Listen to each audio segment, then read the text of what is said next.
Hi guys! Update ko lang po kayo sa kilay ni client. So, nakikita nyo naman po sa ibaba yung kanyang old eyebrow tattoo. Gawa po ito noong 1997 pa. So, almost 28 years na guys. Yung dati po kasi mga tattoo sa kilay talagang black. Na nakikita nyo ngayon, alam ko marami kayong nakikita na blue na yung kilay or green. So, yun po yung mga old eyebrow tattoo. So, itong ginawa ko kay client is reconstruction. Second session na ito. Ginawa ko nga po pala dito ay color correction, line correction, reshaping, and syempre erasure.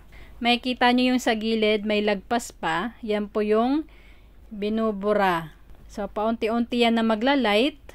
Paunti-unti na nagkakaroon ng shape ang kilay ni client.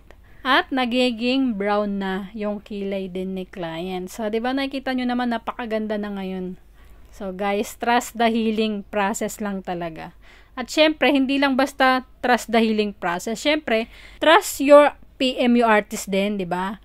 So, guys, follow for more videos para updated kayo sa mga nare-reconstruct na kilay na old eyebrow tattoo at mga virgin eyebrows. So, yun lang guys. Thank you for watching.